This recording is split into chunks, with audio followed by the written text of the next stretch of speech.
Les quiero presentar mi tesis de maestría y la manera en que fue implementada. Se utilizaron técnicas de supercómputo a diferentes niveles y les quiero mostrar la implementación y el impacto. El problema que yo resolví en esta tesis fue que queremos calcular una superficie de precipitación, una superficie que representa la precipitación, que represente de una manera más real lo que sucede allá afuera. Entonces, lo que tenemos es, nuestro objetivo es generar un modelo de interpolación de precipitación que tome en cuenta la orografía, de tal manera que para generar esta superficie de precipitación tomemos en cuenta el efecto de la variación por la altitud. Nosotros en México tenemos dos grandes cordilleras que están a lo largo de los océanos del Golfo de México y del Pacífico. Entonces, por un efecto de enfriamiento adiabático de la atmósfera, tenemos que las masas de aire que vienen del mar se estrellan con esas cadenas montañosas altas, se considera altas arriba de 1000 metros, y producen mayor precipitación conforme se estrellan en la montaña hasta determinado punto. Este es un simulador que podemos encontrar en línea de la Universidad de Iowa y simula la termodinámica de la nube y una altitud. Aquí en esta gráfica podemos ver este cuadrito que es el punto inicial de la simulación y después cómo va variando la temperatura hasta el final de la simulación. Este es cómo varía la temperatura respecto del, bueno, cómo varía el valor de la presión de vapor dependiendo de la temperatura. Y aquí comienza la simulación y la altitud. Entonces, este fenómeno es un fenómeno conocido y nosotros lo tomamos de manera simplificada para tomar en cuenta esta precipitación. La manera en que actualmente se hacen esas interpolaciones, lo que sucede en la vida real es que nosotros tenemos ciertas estaciones y son mediciones puntuales. Con base en esas mediciones hacemos una interpolación y estamos estimando cuánto llueve. Los programas como el MATLAB, el Surfer, utilizan alguno de estos métodos. El método Kriging es una familia de métodos de interpolación. De la misma manera, el S-P-Line de curvatura continua sujeto a tensión. Entonces, contra estos son los métodos que estamos tratando de mejorar. Thyssen es el método mediante el cual se mide la cantidad de precipitación que ha caído en un área y es un estándar mundial. La determinación de si a un municipio le dan o no le dan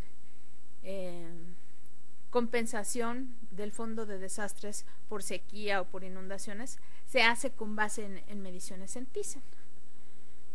Y Thyssen es el polígono de cada una de estas, el polígono que delimita el área más cercana a cada estación de medición, y eso nos hace una superficie de interpolación discreta que aquí estoy mostrando de ladito, donde la altura de cada medición de precipitación es cada uno de estos escaloncitos.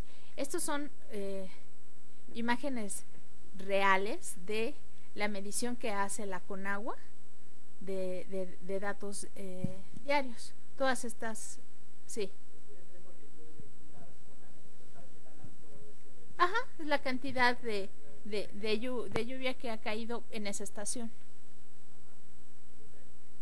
Sí, los datos que estoy presentando ahorita para trabajo son datos anuales de precipitación promedio en la década de 1971 a 80 y son datos reales de la CONAGUA. Obtuvimos un permiso especial para la utilización de sus datos. Entonces, Kriging supone que el fenómeno que estoy representando es un campo aleatorio, estacionario, multivariable, donde cada una de mis mediciones es una gaussiana. Los parámetros de esa gaussiana, la media y la varianza, son los que yo voy a estimar, y dependiendo de cómo los estime o cómo los calcule, es el sabor de Kriging que estaré implementando.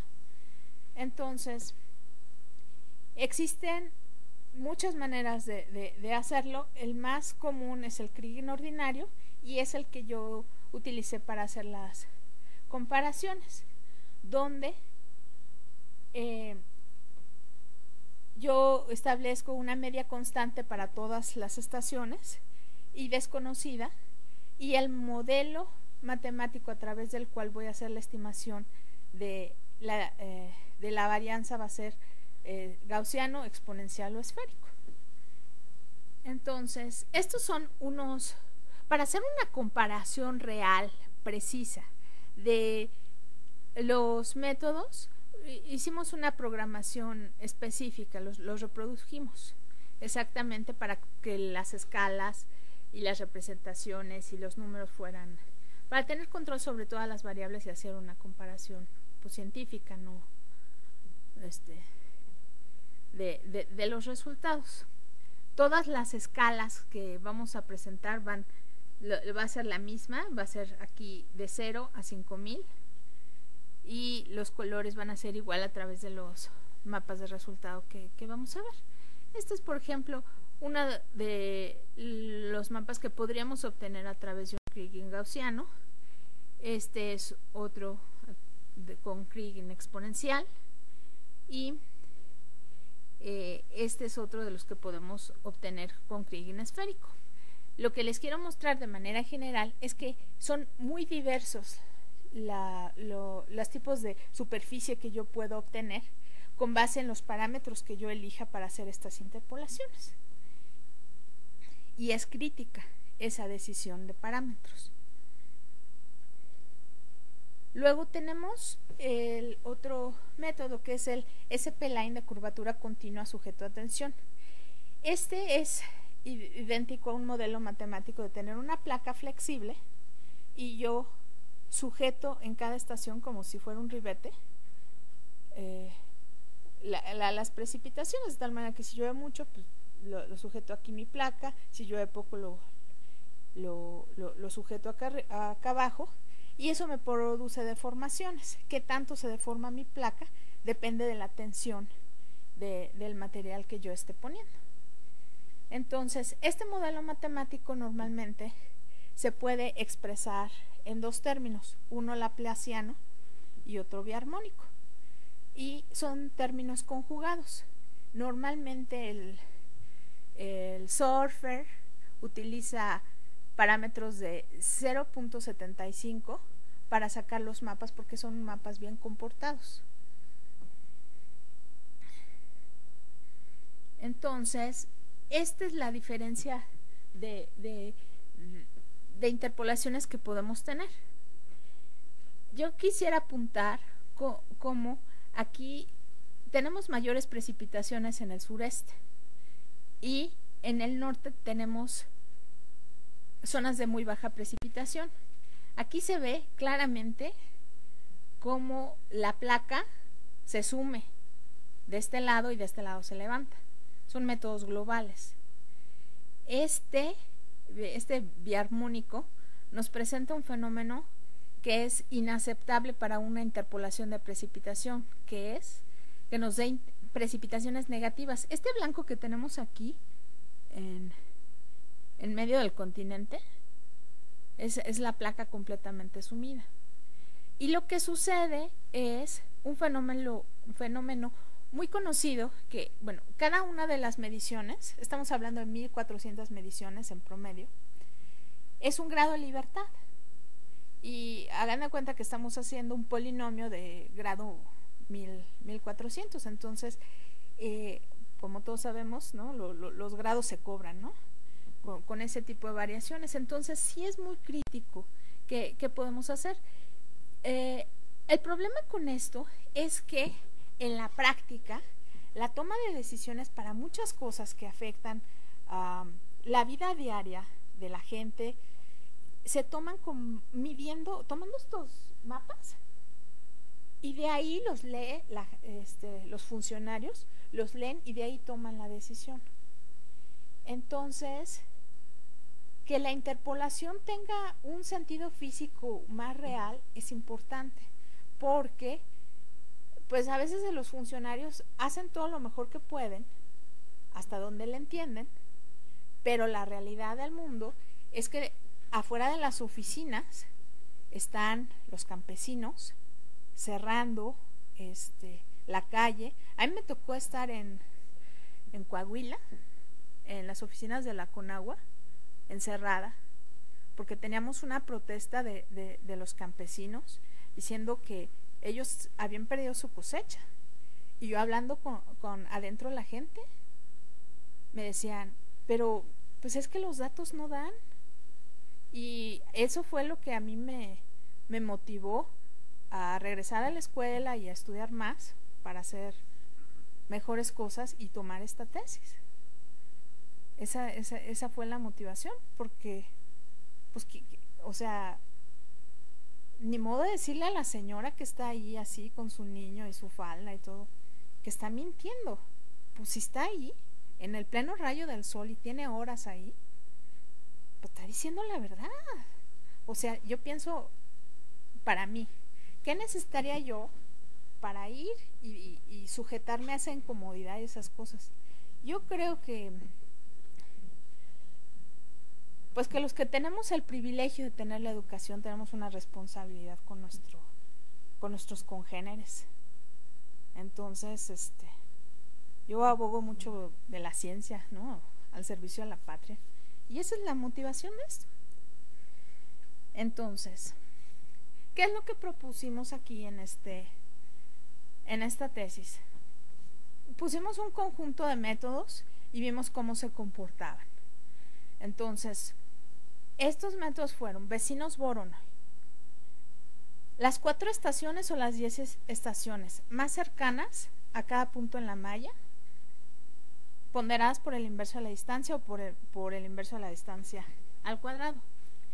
E hicimos con orografía Thyssen, este método de 4 o 16 estaciones cercanas, y vecinos Voronoi.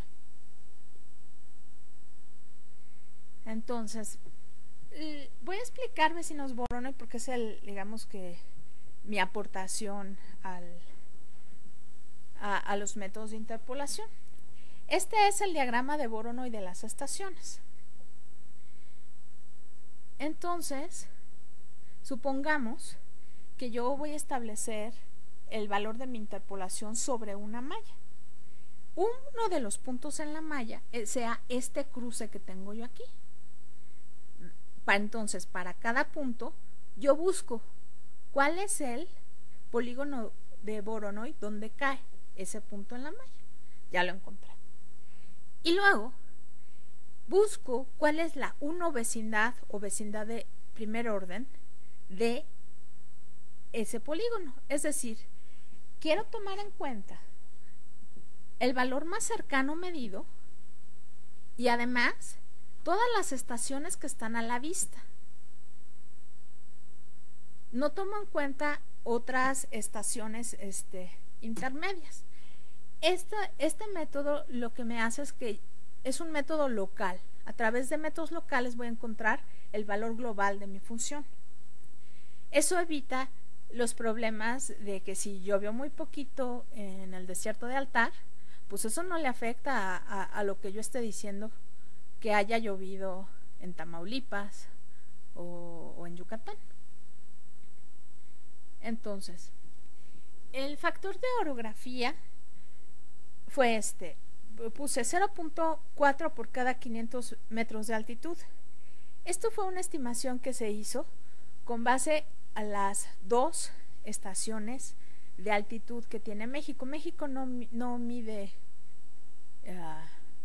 cuánto llueve arriba en las montañas, llueve en donde está la población. Solamente tenemos el Nevado de Toluca y otra que no me acuerdo, pero utilicé el Nevado de Toluca y después tenemos medición en el valle. Entonces hice un análisis estadístico de la historia de esas estaciones y entonces vi que más o menos encontré esta relación. Esta relación es empírica y para una correcta aplicación de los métodos que se proponen, pues se requiere una instrumentación por 3 o 5 años sobre cada una de las cuencas para establecer parámetros de factores de orografía específicos para cada área o para cada país. Entonces, ¿qué usamos para hacer esto? Pues usamos la base de datos nacional de aguas superficiales de 1950 a 2008, 1460 estaciones, pero nada más utilicé datos de la década, datos anuales, o sea, utilicé datos diarios, pero yo los consolidé como anuales entre la década del 71 y 80. Luego, para orografía, utilicé el modelo digital de elevación que regaló la NASA, un trabajo hecho con Japón. Lo regaló en junio del 2009. Está público en la red y existe para todo el planeta. Entonces es un modelo de elevación que fue tomado por satélite, por radar, pero satelital, y tiene una resolución espacial horizontal vertical de 30 metros y de altura 1 metro. Está grado por grado. Se puede bajar de la red y está chulísima. Tiene sus errores. De hecho, ya publicaron otra versión. Ya publicaron una versión corregida. Y es modelo digital de elevación, no de terreno. Es decir, que están tomadas, si hay muchos árboles, el radar lo que detecta pues es la altura media del árbol, no es la del suelo. Entonces no sirve para hacer, digamos, escurrimiento de cuencas o ese tipo de cosas. Pero es gratis y es muy muy bueno. De hecho, en México, pues en el ambiente de la Conagua no hay cartografía que tenga esta calidad, hay esta resolución. Esta es de las primeras aplicaciones que ya se tienen utilizando en el gobierno de esto.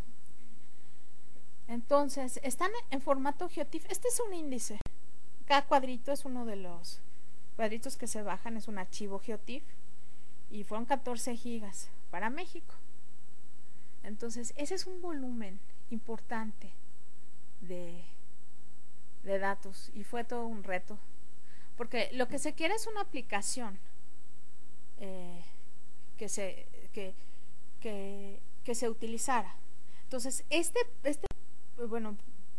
la manera de implementar fue que se conectara directamente a la base de datos y de ahí se obtuvieran el conjunto de datos que se iba a utilizar y que se hiciera el proceso en tiempo real.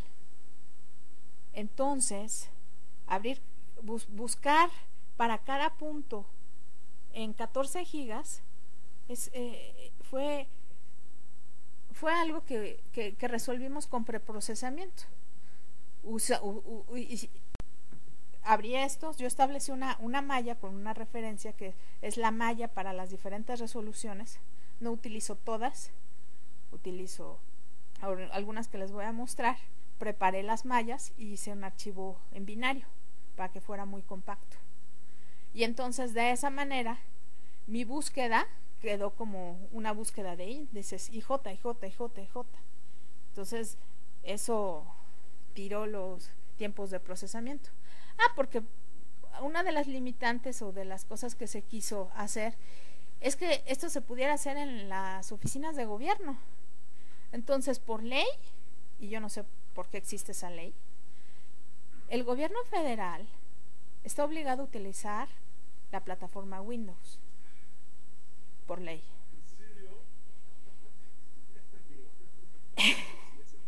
Y si es en serio.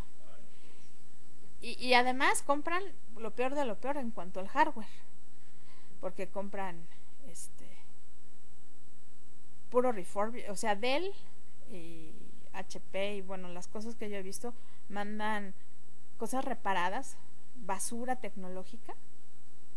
O sea, entregan equipos nuevos con drives, así lectores ópticos, que tecnológicamente se dejaron de usar hace 10 años, basura tecnológica que no pueden colocar en ningún lado.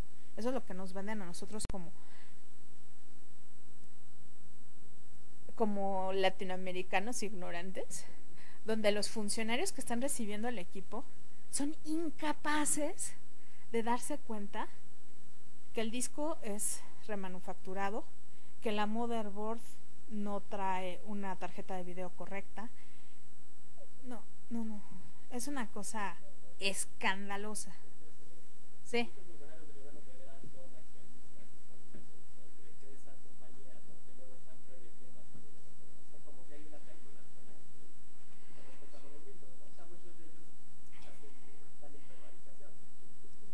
Eso,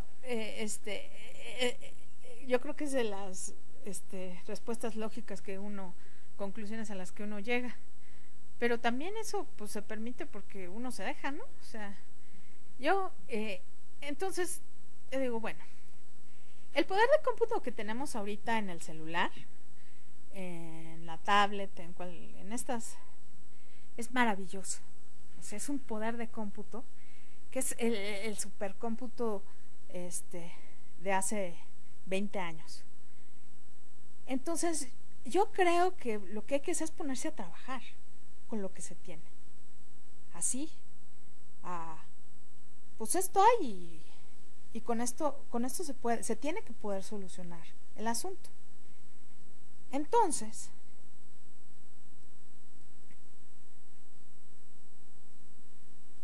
las técnicas de procesamiento que se utilizaron fueron con esas limitantes y con esa visión. Esta es ya la malla que yo seleccioné. Esta ya es la lectura de los archivos binarios representada. Y las resoluciones que puse fueron .1 de grado, es .01, .02, .05 y punto 1 milésima, 2 y 5 milésimas de grado.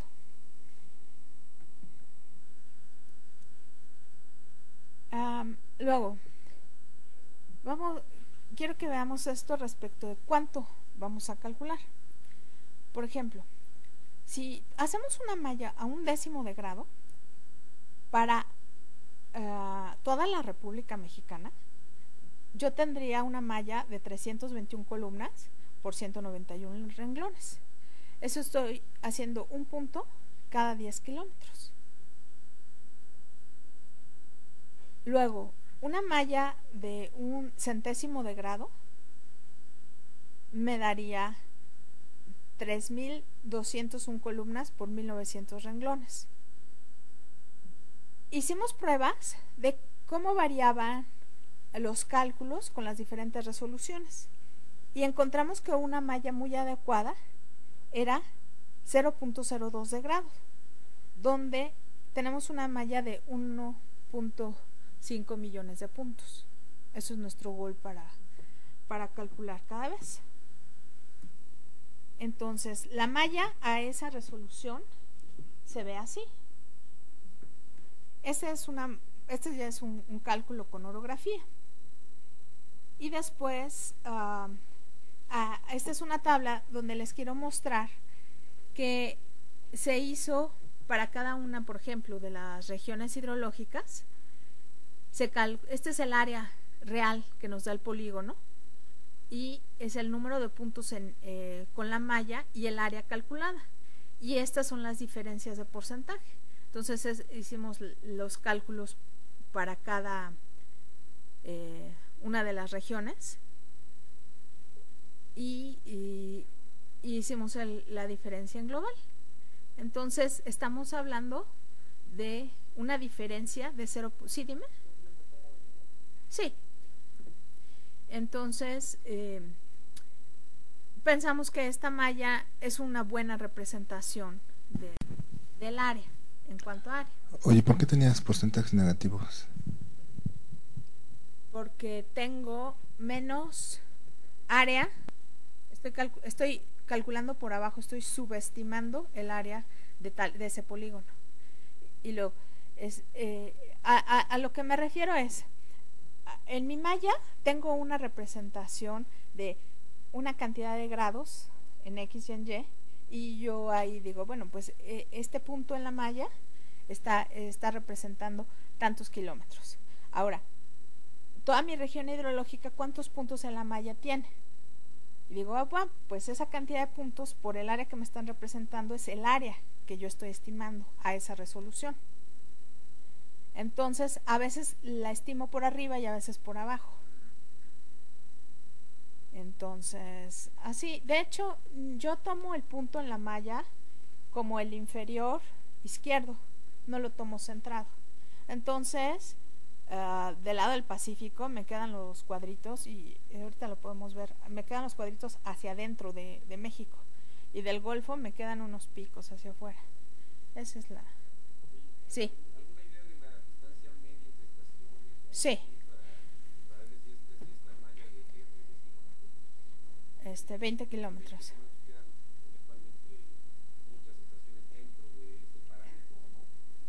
Sí, de hecho hice un análisis de eso.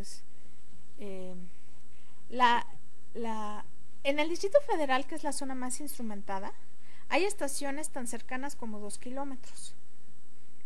Y para esta resolución tenemos, para un punto en la malla, más de una estación de medición. Yo tomo la primera. Ese fue mi criterio. Pude haber promediado, pude haber hecho cosas.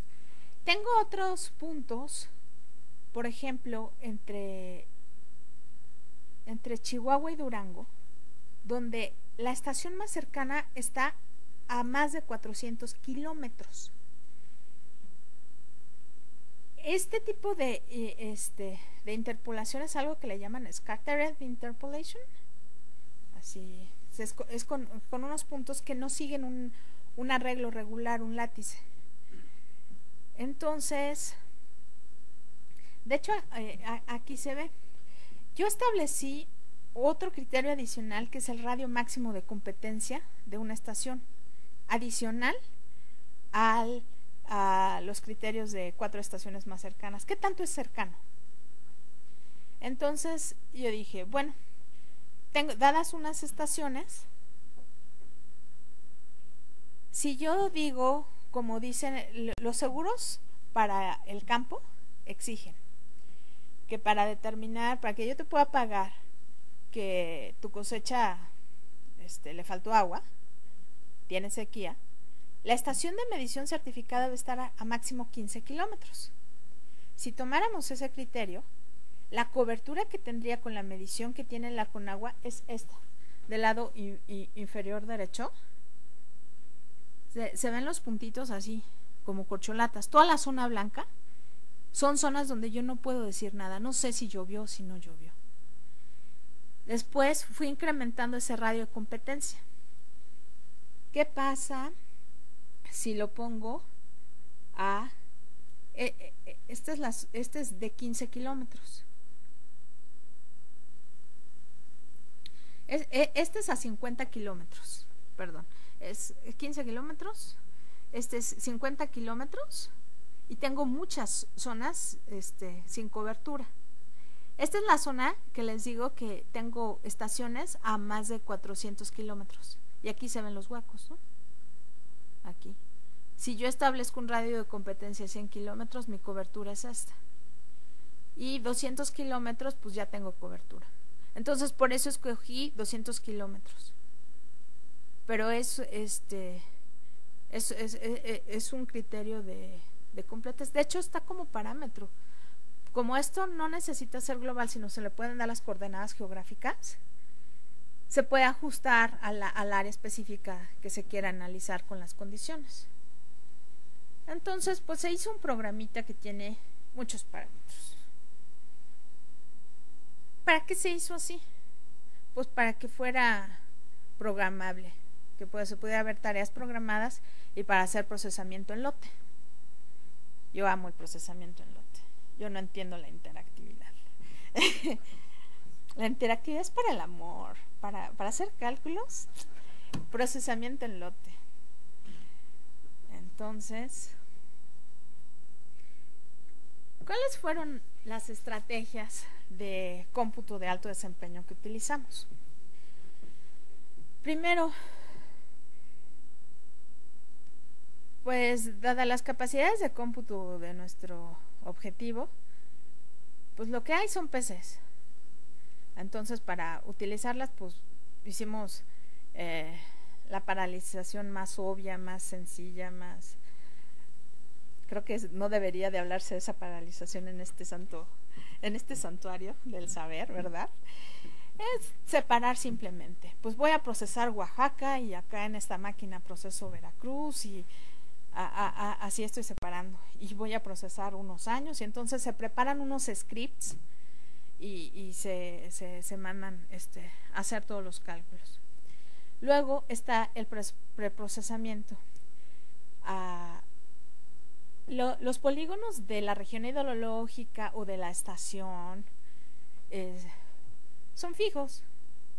Digo, se admiten cualquier conjunto de polígonos, pero una vez que yo ya determiné este punto, si este punto pertenece a tal polígono, pues es información que no necesito estar calculando. Sobre todo si voy a hacer corridas de 50 años, no necesito estar calculando todo eso. Por lo tanto, esos cálculos, si no existen en la base de datos, o sea, esos los meto a la base. Y yo una vez que lo tengo, lo puedo forzar a que se recalcule, pero una vez calculado, pues ya es una cosa ahí consultable. Y la parte del preprocesamiento de la orografía, que hicimos de esa generación de archivitos con una extensión inventada EIP. Es un archivito binario ahí, nada más para encontrar eso. Y luego el paralelismo que utilizamos estuvo en estas dos vertientes. Al principio yo quería paralelizar todo y todo lo quería hacer por CUDA, pero yo no sabía demasiadas cosas. Conforme fui avanzando en el conocimiento de las tecnologías y de las cosas, me di cuenta que había muchas cosas que yo quería paralelizar que no era necesario y que el tipo de problema no era susceptible de paralelizarse por GPUs.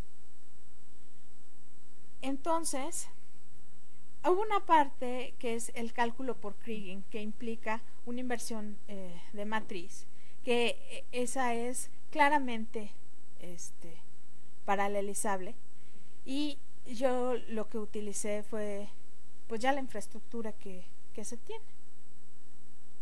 Entonces utilicé OpenCL y utilicé CUDA. La implementación de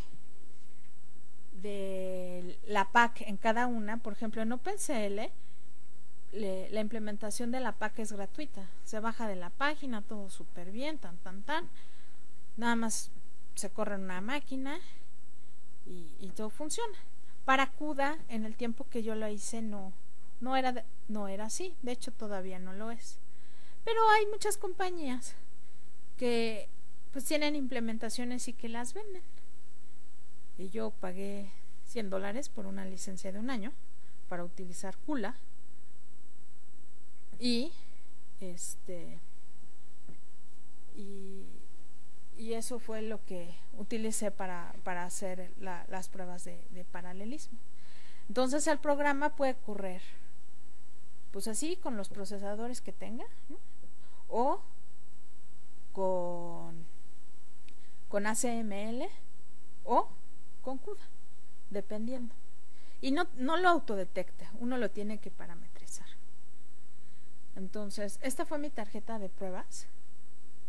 Esta fue una ATI, una Radeon HD 5750, que tiene un teraflop teórico de capacidad. Tiene 720 unidades de procesamiento y tiene 1 gigabyte. Ahí. ¿Eh? No. Este es para correr ACML. Oye, los 720 streams son los correspondientes con los CUDA cores. Okay. Sí. Entonces, las dos tarjetas que utilicé para procesar CUDA fueron estas dos.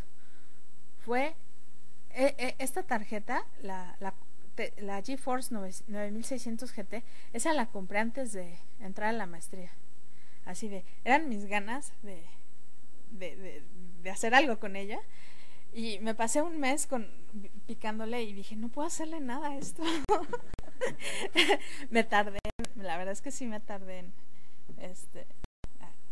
y tiene 64 CUDA cores y 512 megabytes de GDDR3.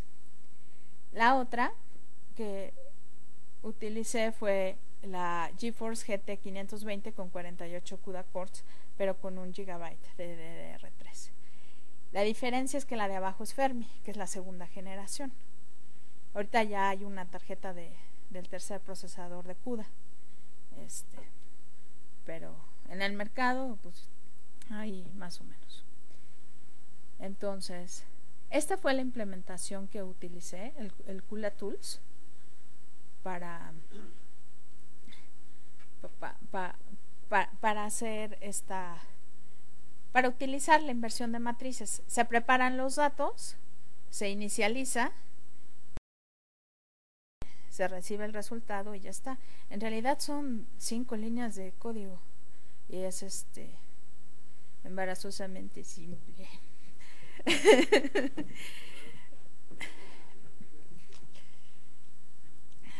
Sí quería traer el código, pero no lo traigo. Pero te lo mando. Tengo tu correo.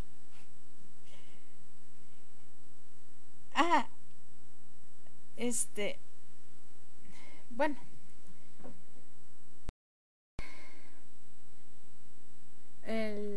Otra cosa que se hizo, digamos, en paralelismo fue la generación de hilos.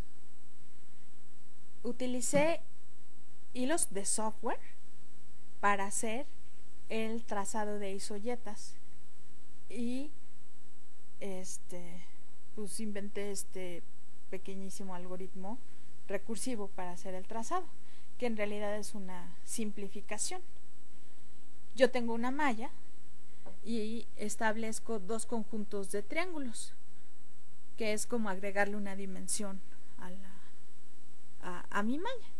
Entonces el triángulo de abajo y el triángulo de arriba, y yo lo voy recorriendo en un sentido arbitrario, y entonces lo que quiero encontrar es la curva de nivel. ¿Cuándo atraviesa la curva de nivel? Yo tengo valores en los puntos rojos. Entonces tengo un valor aquí. Si este valor es 20 y yo estoy buscando la curva de 100 y el valor siguiente es 30, pues no hay cruce. Pero si es 120, entonces sí hay cruce. Y es un repaso exhaustivo de eso. Como está atado y ordenado, yo puedo suspender estas llamadas recursivas. ¿Cuándo necesito una llamada recursiva? Una vez que encuentro, digamos, el cruce en una de las aristas, yo no me sigo buscando en el orden que iba, sino busco el hilo como si estuviera descosiendo. Entonces me voy por la adyacencia. me voy por la adyacencia. En ese momento, cuando llamo a la adyacencia, es cuando llamo recursivamente a la función. Y la cantidad de veces que la llamo, pues está limitada por las limitaciones de Windows. Esto fue programado en Delphi. Entonces, el buffer, ahí tuve problemas. De repente se me perdía. Hasta que le bajé, le limité la cantidad y está en 1000. Y yo puedo, como esto encuentra la curva de manera única, yo puedo lanzar diferentes hilos con diferentes pedazos y después ya nada más tengo la solución, no tengo que hacer ningún trabajo extra. Y ya. Entonces, lo que les quiero mostrar es un poco de los resultados. Se tuvieron así los métodos de cálculo, hice 16 métodos de cálculo. Estos son los 10 métodos que se están proponiendo. Después está el Kriging, gaussiano, exponencial y esférico, y estos 3 de SP-Line de curvatura continua sujeto a tensión, con el componente puramente laplaciano, biarmónico, y con el conjugado con el factor 0.75.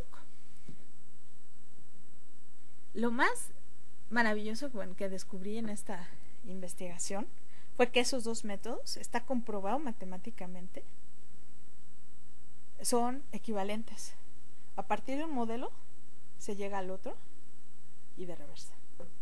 Para mí fue así de shock de 2 días, porque el modelo físico es diferente. Por acá estoy suponiendo que tengo una gaussiana y estoy haciendo la superposición lineal y aparte pues las gaussianas son como infinitas y por acá tengo algo bien fijo que es una lámina sujeta a tensión y que matemáticamente sean equivalentes. Ay, qué cosas más bellas. Ok, vamos a mostrarles mapas y resultados. Esta es, por ejemplo, la precipitación media anual con malla de 2 kilómetros con el método Thyssen con orografía. Tenemos aquí los polígonos de Thyssen y ahí se ve pues parte de la orografía, así como si tuviéramos CleanPack y le hiciéramos así. Eso tenemos. Tenemos vecinos Voronoi con orografía. Y aquí tenemos pues fenómenos muy interesantes. 16 cercanos y 4 cercanos, lo que encontramos es que se parecen mucho a Thyssen, ¿no? Es los Kriging, los métodos globales, y después hicimos todos los cálculos así anuales para todos los años de los conjuntos. Entonces, esta es, por ejemplo, cómo está variando la precipitación año por año, por cada uno de los métodos. Y entonces así hicimos un estudio exhaustivo de eso.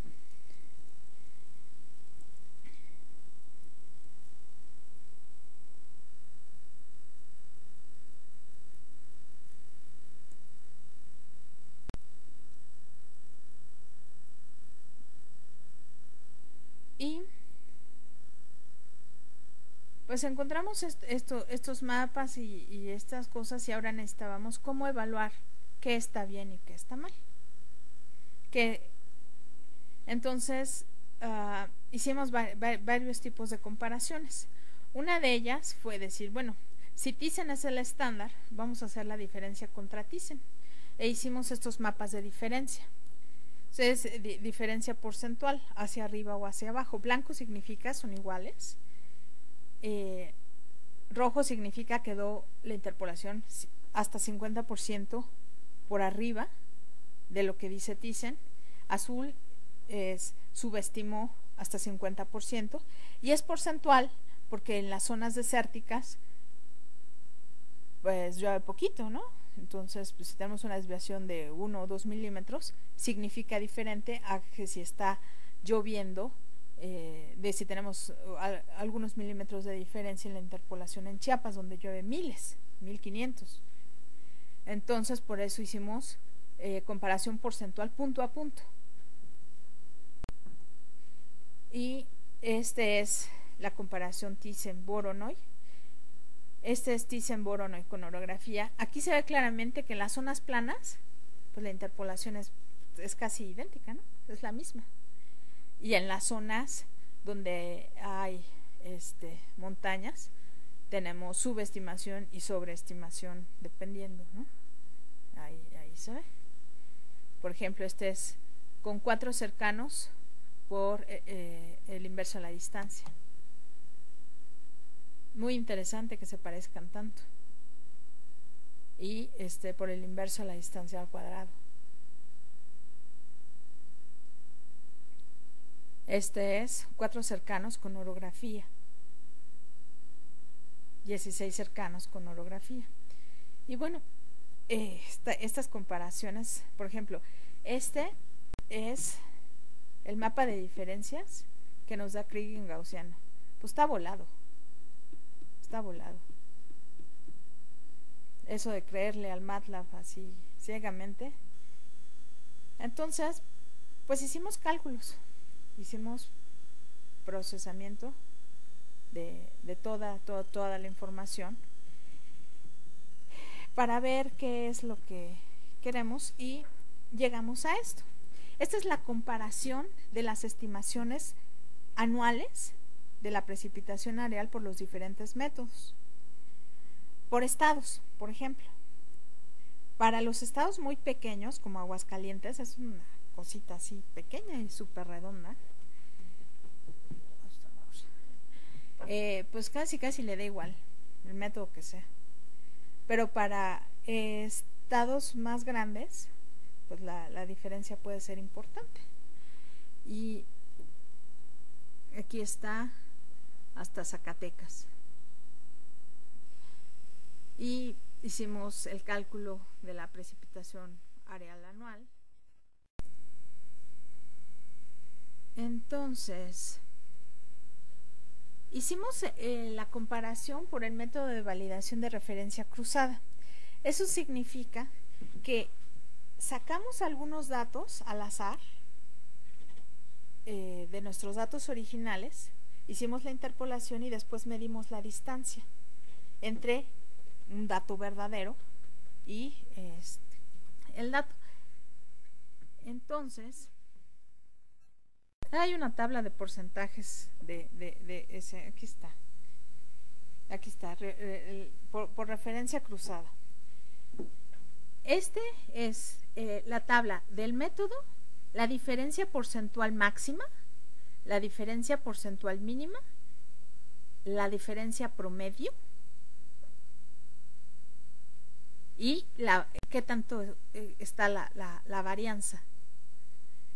Entonces, digamos, respecto de no encontramos nada concluyente por eso el método, porque todos los métodos locales nos dan errores así, miren, 455, 442, 600, son más o menos iguales, del mismo orden de magnitud.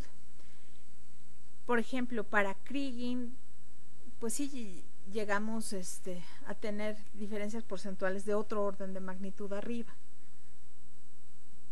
pero no encontramos nada concluyente. En los promedios más o menos están iguales, todos están como del 26, 25%, y en Kriging encontramos que los porcentajes se disparaban, y la varianza, que es muy importante, pues se dispara. Lo único que podemos concluir de estas mediciones es que los métodos globales van a dar interpolaciones mucho más diferentes que los métodos locales. Entonces, los mapas que se obtuvieron para hacer esas diferencias fueron estos, y se hizo. ¿Qué pasa si saco el 20% de las estaciones hice 3 pruebas aleatorias y después las promedié. Y después, extrayendo el 30% de las estaciones, 3 pruebas y después se promedió. El único problema con esto es algo grave. ¿Qué pasa si en mi extracción aleatoria quito todos los de Chiapas? Por decir algo, puede suceder. No es un método a través del cual pueda yo hacer una comprobación así estricta, una valoración estricta, cuantitativa del método. Entonces, ahí. Y bueno, ya finalmente, ¿a qué llegamos? Pues que las interpolaciones que encontramos tienen las características de ser locales, que además son adaptables.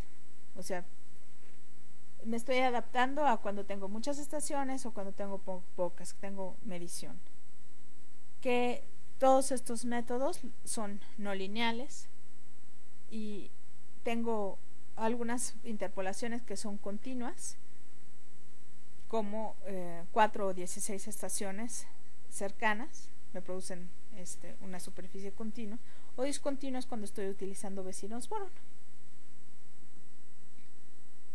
Y el mejor método que encontramos fue vecinos borono y con orografía. Estos métodos se han estado exhibiendo y dando fueron dados a valoración a meteorólogos, a hidrólogos de México, de Ginebra, de España, de Canadá, para que evaluaran, pues a ver si tiene sentido o no tiene sentido, si les es útil o no. Y pues hemos tenido la gran suerte de que ha sido muy bienvenido. Ahora la Conagua y el Servicio Meteorológico utilizan este programa para hacer la determinación de la precipitación areal. Ya en la página web existen mapas hechos con esta y por lo menos ya quitamos el uso de licencia de un surfer. Eso ya es algo que le ahorramos al país.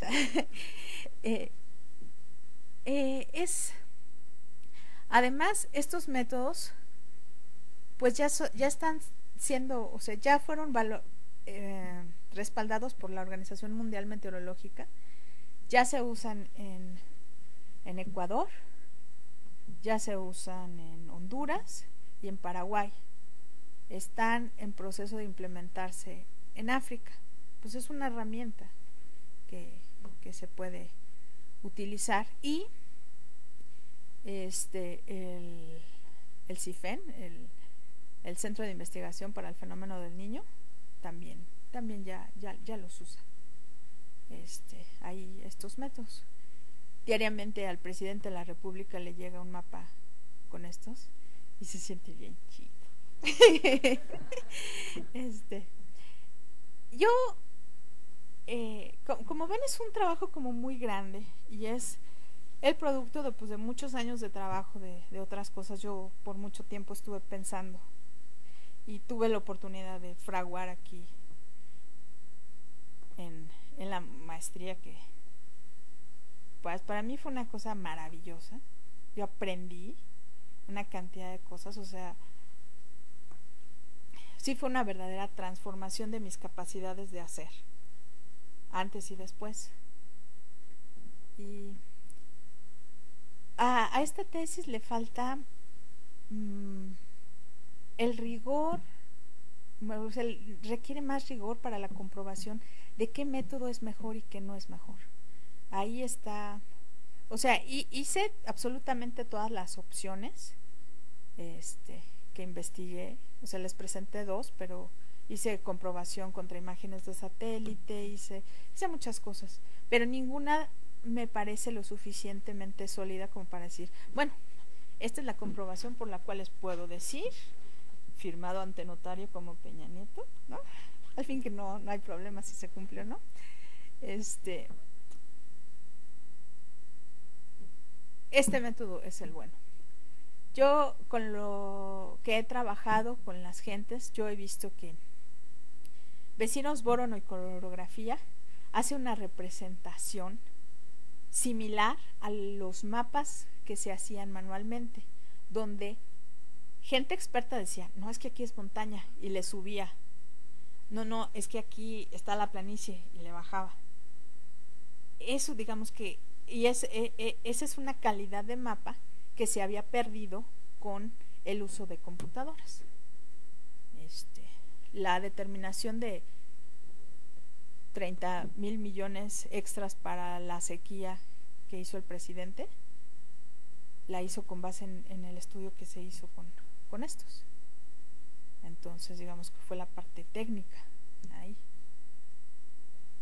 Y yo después de esto ya me puedo morir. Pues muchas gracias.